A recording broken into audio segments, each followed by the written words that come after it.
아멘.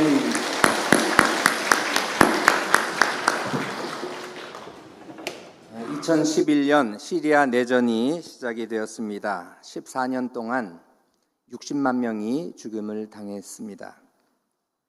인구의 절반인 1,300만 명 이상이 분쟁을 피해 고향을 떠나야만 했습니다. 700만 명 이상이 자국 내에서 이동하여 국내 실향민이 되었고 600만 명 이상이 해외로 나아가 튀르키예, 레바논, 요르단 등 주변 국가 여러 나라에서 난민으로 현재 살아가고 있습니다. 유럽에서는 시리아 난민 130만 명을 받아들였는데 그 가운데 100만 명을 독일이 받아들였습니다.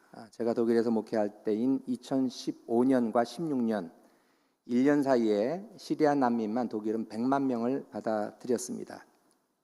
인구의 한 1.3% 정도 되는 그 어마어마한 인구를 또 난민으로 받아들였고 또 각 마을로 분산시켜서 각 마을마다 기숙사들이 새로 지어지고 또 독일 사회에 뿌리 내릴 수 있도록 그렇게 정책을 진행해 나갔습니다. 다행히도 작년 12월 반군의 승리로 아사드 독재 정권이 막을 내리면서 시리아 내전은 끝이 났습니다.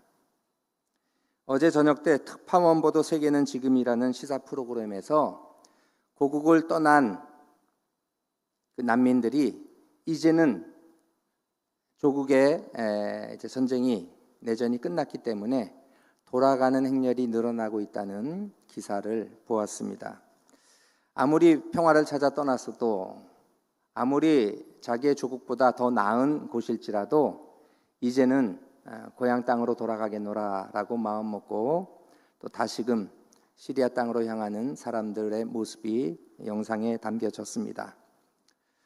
이제는 평화의 땅이 되어서 돌아갈 수 있어 행복하다고들 웃음 지으며 고향 땅으로 향하고 또 수많은 사람들이 돌아가고 있습니다.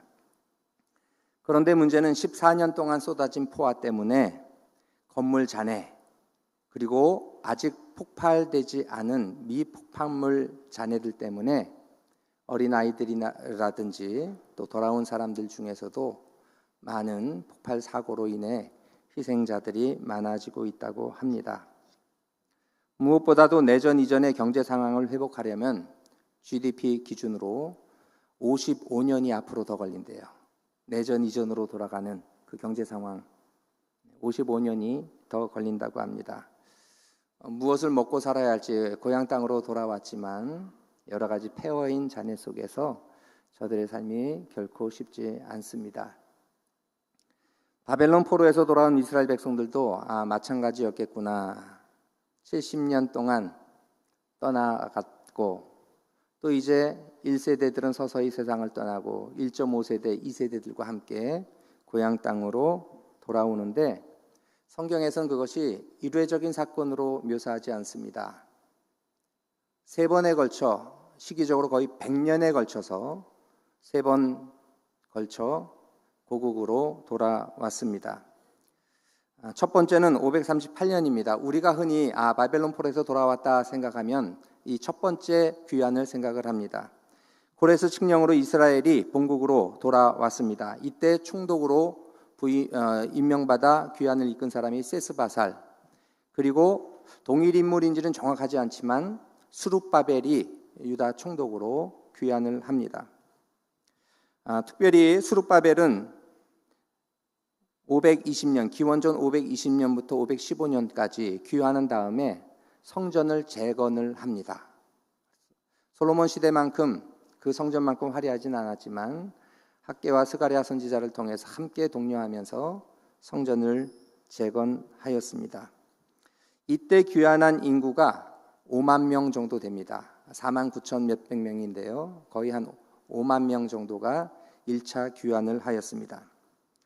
두 번째는 50여 년이 지난 458년 그때 다시금 귀환을 하는데 1차 기환 이후에는 정확히 말하면 80년 뒤에 이루어진 사건입니다. 이때 에스라가 돌아옵니다. 에스라는 1700여 명의 사람들과 함께 돌아왔습니다. 이 내용이 오늘 에스라 7장부터 소개가 됩니다. 1장부터 6장까지는 앞선 80년 전 혹은 50년 전 완공되기까지의 이야기였다면 7장은 시간이 지나고 에스라가 458년에 이제 돌아오고 또 1700여 명의 사람들과 함께 귀환한 이야기입니다. 에스라는 아론의 16대 손입니다. 제사장 가문이었습니다. 더 이상 성전이 무너져서 제사를 드리지 못하고 있었던 바벨론에서 이제 페르시아가 점령한 그 땅에서 돌아왔습니다. 그는 특별히 서기관으로 율법에 정통한 학자였습니다. 6절 말씀인데요.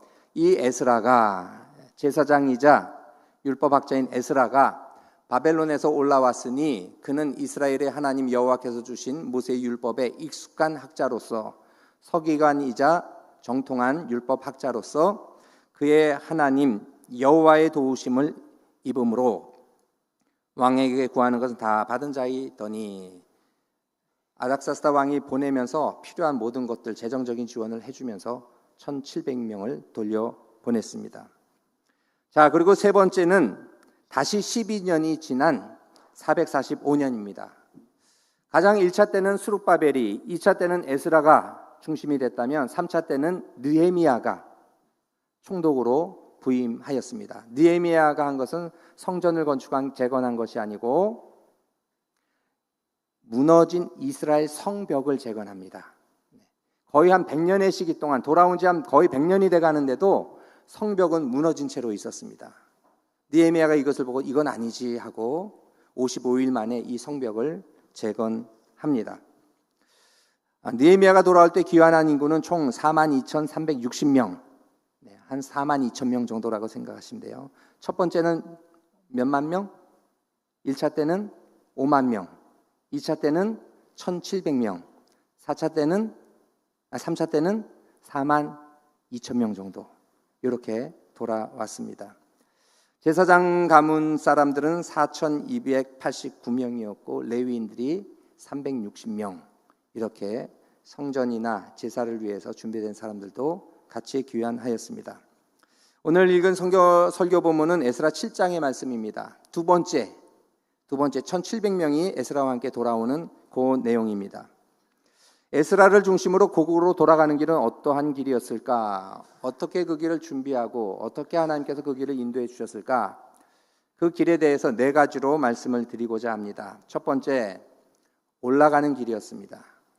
올라가는 길이었어요. 오늘 본문에 보면 이 에스라가 바벨론에서 올라왔으니, 사실은 바벨론에서 내려온 건데 문화적으로나 정치적인 영향으로나 지리적으로 보면 다 내려오는 건데 성경은 예루살렘으로 올라왔다라고 기록합니다. 7절 말씀에도 몇 사람이, 여기서 몇 사람은 1700명이에요. 몇 사람이 예루살렘으로 올라올 때 여기도 올라왔다고 합니다. 또 8절, 이 에스라가 올라왔으니. 지난주 설교 제목 여러분 기억나십니까? 다 올라갈지어다. 지난주 3일 동안 있었던 사경의 전체 주제는 주의 백성들은 다 올라갈지어다. 지난주에 이 올라간다라는 표현을 통해서 네 가지를 의미를 설명을 드렸습니다. 기억이 잘 나시는지 모르겠습니다. 올라간다라고 했을 때 첫 번째, 누구에게 나아가는 거예요? 하나님에게 나아가는 겁니다. 하나님 앞에 나아가기 때문에 올라가는 거예요. 두 번째, 예배를 회복하고 번제를 드립니다. 번제를 드려요. 제사가 회복이 되는 거, 번제가 히브리어로 올라라고 하는데 올라간다라고 하는 히브리어 단어도 알라입니다. 그래서 하나님께 번제를 드리고 우리를 온전히 바치고자, 드리고자 하나님 앞에 올라갑니다. 세 번째, 나의 신앙을 한 단계 업그레이드 하고자 하나님 앞에 나아가 예배하고 또 함께 모여 신앙 가운데 열심히 신앙생활하고 또 교육받고 봉사하고 하는 이 하나님의 전에서 이루어지는 사건을 통하여 나를 한 단계 업그레이드하는, 수준을 높이는 의미이기 때문에 올라갑니다. 마지막 네 번째, 구약 성경의 마지막 단어 히브리어로는 알라, 올라가라였는데 신약으로는 하늘나라가 펼쳐지죠. 하늘나라의 비전이 펼쳐집니다. 그래서 땅에서 살아가지만 하늘나라를 소망하며 하나님 나라를 바라보며 올라가는 인생을 살아갑니다 라는 뜻으로 이 네 가지 설명을 드렸습니다. 역대기의 마지막 구절은 주의 백성들은 다 올라가라, 올라가게 하라 라는 것이었는데 구약 성경 속에서는 실제로 이 올라가는 과정이 역사적으로 기록이 되어 있습니다. 에스라, 느헤미야예요. 역대기에서는 나라가 다 망하고 바벨론 포로로 잡혀가 있을 때 마지막에 고레스를 칙령을 통하여 이제 너희들 다 예루살렘으로 돌아가라, 올라가라 라는 말씀이 선언이 되는데 실제로 그 돌아가는 이야기가 하나님 앞에 예루살렘으로 올라가는 이야기가 에스라, 느헤미야에 하나하나 기록되어 있습니다. 그래서 역대기에서는 올라가라로 끝이 났는데 오늘 에스라서에서는 어떤 표현이 쓰여지죠? 올라왔다, 올라온 거예요. 올라온 과정과 올라온 사람들의 이야기가 여기에 담겨져 있습니다. 첫 번째, 올라가는 길이다. 두 번째, 마음을 정하는 길입니다. 하나님 앞에 나아가는 과정은 마음을 정하는 길입니다. 아무 생각 없이 따라가는 길이 아닙니다. 따라가면서 출발하면서부터 또 그 길을 지나가면서 정확히 4개월 걸립니다. 출발해서 도착하기까지. 그리고 올라가서 마음을 정합니다. 가장 중요한 오늘 성경 본문 구절은 10절인데요. 우리 10절 같이 읽겠습니다. 에스라가 여호와의 율법을 연구하여 준행하며 율례와 규례를 이스라엘에게 가르치기로 결심하였었더라. 아멘. 여기 보면 동사가 네 가지가 나옵니다. 연구하고 준행하며 가르치기로 결심하였더라. 여러분, 주 동사, 메인 동사는 뭐예요? 결심하였더라예요. 결심하였더라. 그리고 목적어로 나오는 부동사들이 연구하고 준행하고 가르치다. 가장 중요한 건 그래서 결심하였더라입니다. 그런데 히브리어로 결심하다라는 단어는 쿤이에요. 쿤. 여러분, 비슷한 단어로 우리는 압니다. 쿰이라는 단어를 알지요? 신약 성경에 쿰이라는 단어가 나와요. 소녀야 일어나라, 달리다, 쿰. 달리다가 이제 소녀야, 쿰 하면 일어나라예요. 쿰과 쿤이 뜻이 비슷합니다. 쿰이라고 하는 단어는 물리적인 현상으로 일어나는 거예요. 일어나는 겁니다. 앉았다가 일어나든지 누웠다가 일어나든지 딱 일어서는 것을 쿰이라고 합니다. 쿤은 무엇이냐? 마음을 정하다, 세우다, 준비하다, 결심하다, 작정하다. 이건 추상적인 의미예요. 물리적으로 일어나는 것이 아니라 정신적으로, 영적으로 마음을 굳게 세우는 것. 이것은 쿤이라고 합니다. 올라오는 과정에서 그래서 영어 성경에 보면 set his heart, 그의 마음을 set, 고정시켰다. 혹은 prepare, 그의 마음을 준비시켰다. 혹은 dedicated, 그 자신을 온전히 헌신하였다로 표현이 됩니다. 자, 올라오는 과정에서 에스라도 생각이 많았을 겁니다. 출발할 때도 그렇고 올라가면서 4개월 동안 걸어가면서도 생각이 많았을 거예요. 그리고 가서도 내가 뭘 해야 되겠지? 이 모든 과정이 어떤 과정이었습니까? 마음을 결정하고 확신을 갖고 작정하는 시간이었습니다. 세 가지를 작정합니다. 첫 번째, 서기관이었기 때문에 여호와의 율법을 내가 제대로 연구하고 공부하고 읽어나가겠노라. 두 번째, 머릿속에 그 말씀을 채우는 것만이 아니라 나의 삶 속에 구체적으로 준행하고 실천하겠노라. 하나님의 말씀, 깨달은 것들 구체적으로 적용하고 내 삶으로 증거가 되겠노라. 다시 말하면 본이 되겠다라고 다짐을 한 겁니다. 세 번째, 이스라엘 백성들에게 그 율례와 규례를 가르치겠다. 나만 알고 끝나는 것이 아니라, 나만 실천하는 것이 아니라 그것을 백성들에게 가르치고 알려서 저들도 마음에 작정하고 말씀을 깨닫고 말씀을 행하고 말씀을 나눌 수 있도록 저들을 변화시키겠노라 하고 다짐을 합니다. 여러분, 하나님 앞에 나아갈 때 우리가 예배의 자리 속에서, 이 시간 속에서도 여러분, 이 세 가지가 이루어져야 돼요. 첫 번째, 오늘 주시는 하나님의 말씀이 무엇인지, 내게 주시는 말씀인지 분명히 깨달아야 돼요. 자, 여러 가지가 좀 깨닫기가 어렵다면 제목을 묵상하시기 바랍니다. 함께 올라가는 사람들. 하나님 앞에 함께 올라가야 되겠구나. 하나님이 주시는 이 설교의 시간 속에서 주시는 내게 깨달음으로 다가오는 말씀을 딱 붙잡으셔야 돼요. 그리고 두 번째, 일주일 동안 그것을 구체적으로 삶 속에서 준행하며 적용시켜 나가야 됩니다. 그리고 세 번째, 그 받은 바 은혜와 삶을 나눠야 돼요. 집에 가서 혹은 가는 길에 부부간에 또 아이들과 함께 오늘 엄마가 아빠가 이 말씀 받았어. 내가 이 말씀 참 마음에 와닿았어. 이 부분 속에서 내가 이렇게 적용해야 되겠어 하고 이야기를 나눠야 돼요, 서로. 그런 점에서 여러분, 예배가 중요하고요. 또 개인적으로 말씀 묵상하는 큐티의 시간이 중요합니다. 항상 요 세 가지를 기억하세요. 어떤 교훈을 주셨는가? 내가 어떻게 준행하고 실천할 것인가? 세 번째, 이것을 어떻게 나눌 수 있을 것인가? 자, 세 번째입니다. 올라가는 길은 함께 가는 길입니다. 함께 가는 길이에요. 7절 말씀 보시면 아닥사스다 왕 제7년에 이때가 기원전 445년인 겁니다. 이스라엘 자손과 제사장들과 레위 사람들과 노래하는 자들과 문지기들과 느디님 사람들 중에 몇 사람이 예루살렘으로 올라올 때, 여기서 몇 사람이라고 해서 적은 게 아니에요. 몇 명이라고요? 1700명 올라오고 있습니다. 28절 마지막에 보면 이렇게 표현됩니다. 내가 힘을 얻어 이스라엘 중에 우두머리들을 모아 나와 함께 올라오게 하였노라. 올라올 때 혼자 올라가지 않았어요. 지도자들과 함께 올라갔습니다. 함께 올라갔어요. 올라갈 때 여러분 혼자 올라가지 마세요. 함께 올라오셔야 합니다.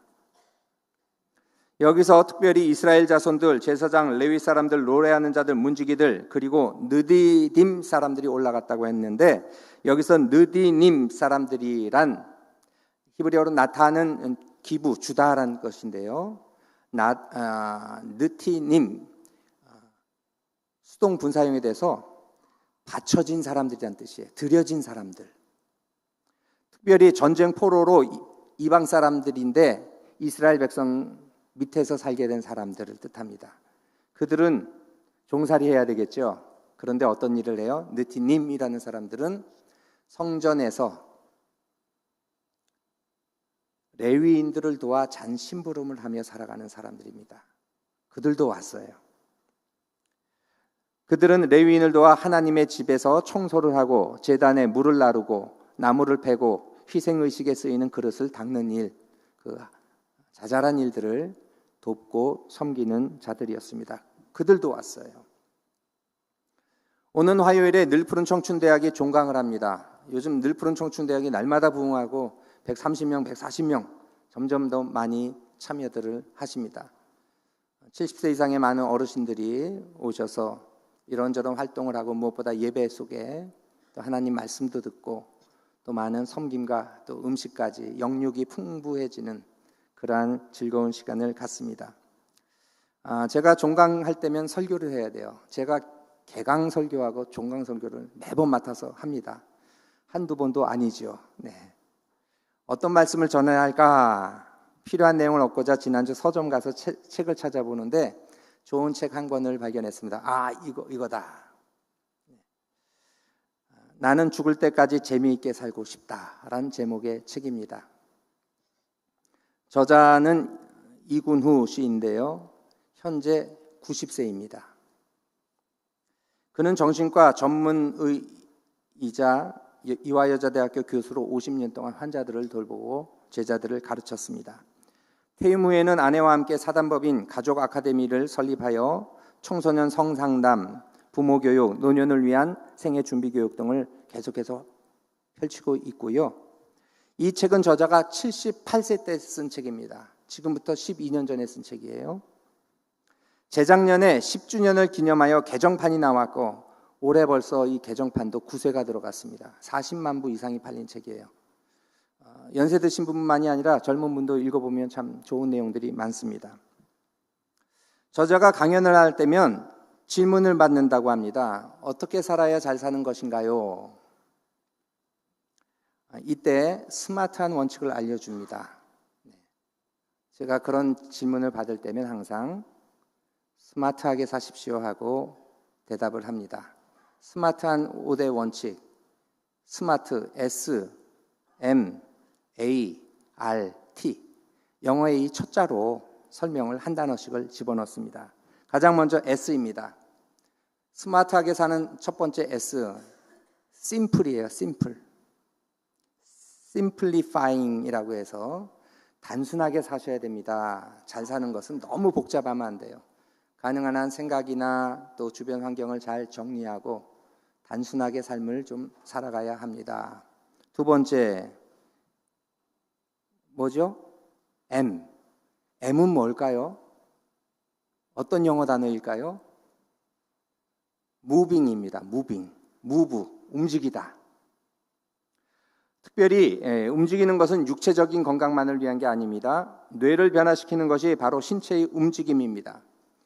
사람이 움직이면 뼈에서 오스테오칼신이라는 호르몬이 분비가 되는데 이 호르몬이 기억력과 인지 능력을 개선하고 불안감을 해소시키는 기능을 감당한대요. 그래서 정신적으로도 건강하려면 어떻게 해야 하라고? 무빙, 움직여야 됩니다. 장자크 루소는 말합니다. 걸음을 멈추면 사고가 멈춘다. 다리가 움직일 때만 뇌가 작동한다. 그래서 여러분, 다리로 움직이는 게 중요합니다. 철학자들도 책상 앞에 있다고 번뜩이지 않아요. 고풍스러운 대학이 있는 곳에는 다 보면 철학자의 길이 있습니다. 철학자들이 산책하며 묵상하는 길이 있습니다. 또 유퀴즈에 보니까 어느 달리기 하는 여자 의사 선생님이 나왔는데 거기서 삽입 화면에 어떤 서양 회사들은 사람들이 앉아서 일하지 않고요. 무빙 거기에 이렇게 하면서 막 노트북을 치면서 막 일을 합니다. 그럴 때 오히려 뇌가 활성화가 잘 된다고 합니다. 세 번째 A입니다. A는 affecting. 마음을 유연하게 하라도 번역했는데요. affect 하면 영향을 미치다 혹은 감명을 주다, 감동을 주다라는 뜻이 있어요. 스스로 감명받는 행동을 하라는 거예요. 음악회를 가서 최근에 또 우리 부산이 클래식의 성지로 변화될 여러 가지 분위기가 무르익고 있습니다. 콘서트 홀, 오페라 하우스, 뭐 유명한 사람들이 많은 음악가들이 이제 활동을 이곳에서 하는데 음악회도 가서 뭐 감동화도 좋고 영화도 좋고요. 또 사람들의 모임이 있는 곳에서 함께 어울리면서 자극을 주라는 거예요. 마음이 기쁨을 느끼고 감동을 받도록. 네 번째, R은 relaxing입니다. 몸과 마음을 이완하라. 다시 말해 충분히 휴식하라. 너무 일만 하지 말고. 요즘 젊은이들은 워라밸 중요하잖아요. 일과 라이프의 균형을 맞추고 잘 쉬는 것도 중요하다. 마지막은 뭐죠? 스마트니까 T예요. 제가 이 네 가지를 말한 것은 이 다섯 번째를 말하고자 하는 의미입니다. 가장 중요한 것이 다섯 번째예요. T예요. T, 뭘까요? 아이스크림 이름도 있습니다. 엄마, 아빠와 함께 투게더. 네. 투게더링. 네. 함께하고 나누라는 것. 이게 가장 중요합니다. 인생의 시간을 함께하고 나눠야 합니다. 내가 가진 물질도 나눠야 돼요. 공부도 기왕이면 함께하고요. 신앙생활도 함께해야 돼요. 혼자서 돛 닦는다고 기도한다고 되는 게 아니에요. 함께 어우러져야 신앙생활이 됩니다. 밥도 같이 먹어야 맛있죠. 좋은 봉사의 삶도 함께 어우러져서 수고하고 애쓰고 누군가를 위해서 헌신하는 것. 투게더링. 그럴 때 스마트한 삶이 완성이 됩니다. 에스라도 함께 올라왔습니다. 많은 사람들이 함께 어우러져서 그 힘든 여정을 감당했습니다. 신앙 공동체로서 이스라엘을 세워갔습니다. 사실은 올라오다가 8장에 보면 그 올라오는 과정이 좀 더 소개가 되는데요. 올라올 때 레위인들이 빠졌었어요. 세보니까 다 올랐는데 레위인들이 빠졌습니다. 그래서 레위인들 소집해가지고 다시 데려옵니다. 함께 빠짐없이 올 수 있도록. 그래서 제가 누누이 강조하는 신앙생활에 두 가지 원칙이 있습니다. 첫째, 신앙생활은 뭘로 한다? 발로 한다. 자, 함께 따라해 보십시오. 신앙생활은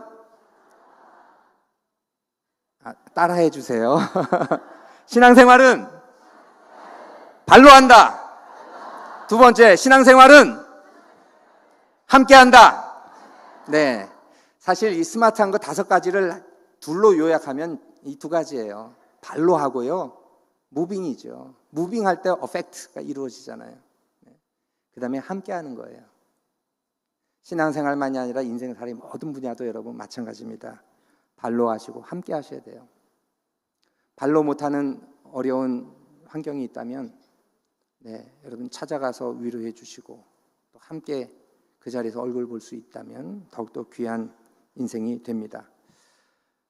에스라가 예루살렘으로 향하던 길은 첫째, 올라가는 길이었고요, 두 번째, 마음을 정하는 길이었고, 세 번째, 함께 가는 길이었습니다. 마지막 4번째, 그 올라가는 길은 하나님이 도우시는 길입니다. 하나님의 선하신 도우심을 힘입어라는 말이 에스라 오늘 본문에 3번 등장합니다. 7장에 3번, 8장에도 3번 등장합니다. 반복적으로 등장해요. 크야드 야훼라고 되어 있는데요, 여호와의 손으로 인해. 오늘 본문 6절에 보면 이 표현이 나옵니다. 이 에스라가 바벨론에서 올라왔으니 그는 이스라엘의 하나님 여호와께서 주신 모세의 율법에 익숙한 학자로서, 그 다음에 보시면 그의 하나님 여호와의 도우심을 입음으로. 이건 너무 의역을 해버렸어요. 직역을 해야 돼요. 이건 하나님 여호와의 손으로 인해. 손을 의역하면 도우심으로 번역을 합니다. 여호와의 손 때문에 왕에게 구하는 것은 다 받고 풍성한 물질을 가지고 돌아옵니다. 9절에도 똑같은 표현이 등장합니다. 첫째 달 초하루에 바벨론에서 길을 떠났고 하나님의 선한 손의 도우심을 입어. 여기선 직역을 안 했어요. 이건 직역과 의역을 합쳐놨어요. 정확히 말하면 하나님의 선하신 손으로 인해인데 이번에는 의역을 붙였죠. 손의 도우심을 입어. 사실 다 똑같은 표현입니다. 원문에는. 자, 그 다음 28절에도 마찬가지로 내 하나님 여호와의 손이 내 위에 있으므로. 이건 그냥 직역했어요.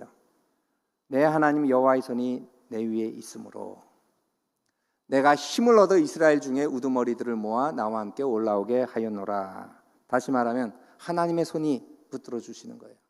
하나님의 손이 이렇게 세워주시고 끌어주시고 하나님의 손이 사람들 끌어당기셔서 지도자들과 함께 에스라가 하나님의 전으로 예루살렘으로 올라오게 도와주셨습니다. 여러분, 내려가는 길이 쉽나요? 올라가는 길이 어렵나요? 네. 내려가는 길이 쉽고 올라가는 길이 어렵습니다. 물론 내려갈 때 조심해야죠. 그러나 올라가는 게 힘들어요. 그 힘든 길 하나님께서 함께해 주십니다.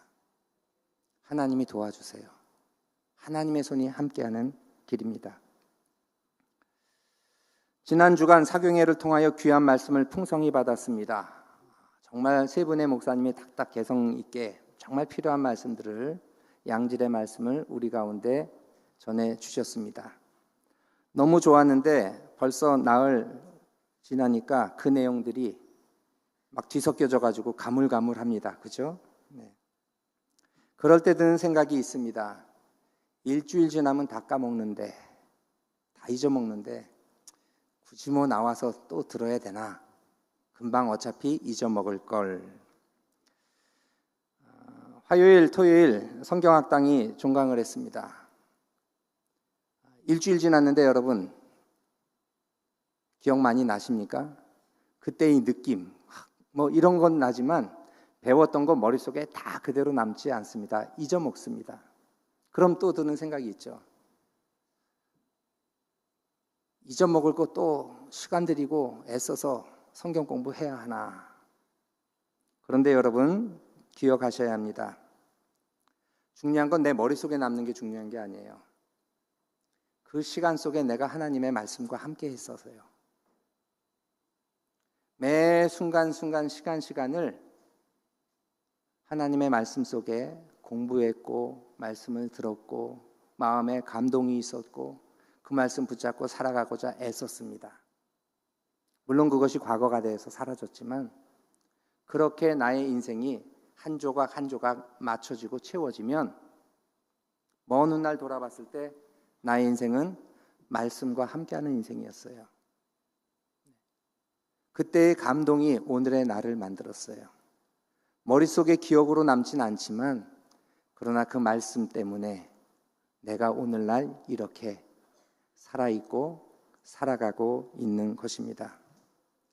그 순간순간 말씀과 함께하고 말씀을 묵상하고 배우고 느끼고 듣고 깨달았던 그 시간들이 쌓여 나의 인생이 되고 나의 인격이 되고 나의 삶이 되는 것입니다. 예배도 마찬가지죠. 주일날 이렇게 나와서 1시간 예배 드립니다. 그리고 나아가면 일주일 뒤에 다시 올 때는 또 어떤 말씀 들었는지 잘 기억도 안 나요. 괜찮아요, 여러분. 일주일에 가장 소중한 쉼의 시간을 주님 앞에 나와서 예배함으로 말씀으로 채웠어요. 그렇게 나는 인생을 채워갈 겁니다. 그럼 됩니다. 중요한 것이 있습니다. 반복하여 듣고 또 들어야 합니다. 반복하여 읽고 또 읽어야 합니다. 반복하여 성경 공부 참여하고 같이 공부하면서 말씀 속에 나의 삶을 깨우침을 받고 또 느끼고 경험하는 시간들로 채워가야 합니다. 그리고 기왕이면 함께 올라가야 합니다. 혼자 하면 금방 지쳐요. 함께 함으로 올라가고 그 가운데 하나님의 손길이 임하여 우리를 더불어 세워 주십니다. 우리도 에스라처럼 마음을 정하여 계속해서 함께 하나님 앞에 한 걸음 한 걸음 나아가야 합니다. 나는 죽을 때까지 재미있게 살고 싶다는 책에서 가장 마음에 와닿는 내용이 있어서 여러분께 소개하고 말씀을 마치겠습니다. 정신과 전문의 수련을 받던 제자가 물었답니다. 여러분, 다른 질병은 보면 뭐 고치고 수술하고 하면 좀 회복이 돼서 이때 퇴원하세요 하면 되는데 정신과 수련의 입장에서 정신과는 언제 퇴원시키는지를 모르는 거예요. 그래서 물었습니다. 선생님, 환자를 언제 퇴원시키면 됩니까? 물론 의학 교과서에는 기준이 몇 가지가 있다고 합니다. 그런데 이 저자는 본인이 생각하는 기준이 별도로 있어서 이렇게 이야기한다고 합니다. 환자가 사랑하는 능력이 생기면 퇴원시켜도 좋습니다.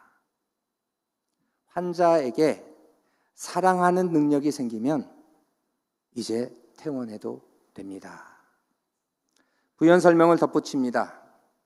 정신과에 입원하는 환자들은 대개 일상생활이 불가능할 정도로 자기 애가 지나친 사람들입니다. 오로지 자기만을 생각해요. 타인을 배려할 줄 몰라고 내 생각, 내 고집, 나의 욕심, 나의 가진 것 오로지 자기에만 충만한 사람입니다. 이들에게서 사랑의 능력이 생긴다는 것의 증거는 주변에 있는 것들에 혹은 사람들의 관심을 갖기 시작할 때 사랑이 생기는 것입니다. 자기가 아닌 타인에게 관심을 갖고 자기 정서를 그들에게 전달하여 말하고 표현하면서 관계를 형성하기 시작할 때 비로소 그들의 마음에 사랑의 능력이 생겨나기 시작하는 것입니다. 그렇다면 이 환자는 사랑하는 능력이 생긴 것으로 이제 그만 퇴원해도 되는 것입니다. 사랑하는 것도 능력입니다. 타인을 바라볼 수 있는 마음의 여유가 생기는 것, 사랑이 시작되는 것입니다. 기왕이면 그 타인의 아픔에 공감할 수 있고 그 타인의 어려움에 나의 시선이, 나의 마음이 쏠리기 시작한다면 그는 퇴원해도 됩니다. 혹 여러분 정신병원에 가진 않지만 자기애로 충만하여 사랑하지 못하는 분이 혹 계시지 아니합니까? 사랑한다고 하지만 여전히 찔끔 배려하고 조금만 다른 사람 신경 쓰면서 여전히 나 중심적으로 살아가고 있지는 아니합니까? 사랑하는 능력을 키워야 합니다. 어떻게 키울 수 있습니까? 사실 성경이 말하는 게 간단하잖아요. 하나님 사랑과 이웃 사랑. 하나님 나라가 무엇이죠? 이 땅에 사는 동안 이웃과 더불어 함께 사랑하며 살아가는 것. 하나님의 말씀이 바로 그 사랑을 강조하는 우리에게 주시는 명령이요 교훈이요 또 그 사랑의 핵심이 예수 그리스도의 사랑을 보여주심으로 우리의 마음을 사랑으로 녹여주십니다. 그 사랑 속에 함께 올라가는 인생, 이것이 성경이 말씀하는 그리스도인의 삶입니다. 기도하겠습니다. 하나님 아버지, 올라가는 인생 되게 하옵소서. 에스라처럼 주님 앞에 올라가되 혼자 올라가지 않고 더불어 올라가게 하옵시고, 올라가는 동안 마음을 결심하며 하나님의 말씀 앞에 나를 채우고 세워갈 수 있게 인도하여 주옵소서. 하나님, 날마다 주님 전에 올라오고 예배하고 반복적으로 주의 말씀으로 나의 삶을 채워갑니다. 그 작은 시간들이 쌓여 나의 인격이 되고 인생이 됨을 믿습니다. 주님, 우리를 변화시켜 주시고 우리를 새롭게 하여 주시고 더불어 올라가는 참된 기쁨, 사랑의 삶을 누리게 하옵소서. 예수님의 이름으로 기도하옵나이다. 아멘.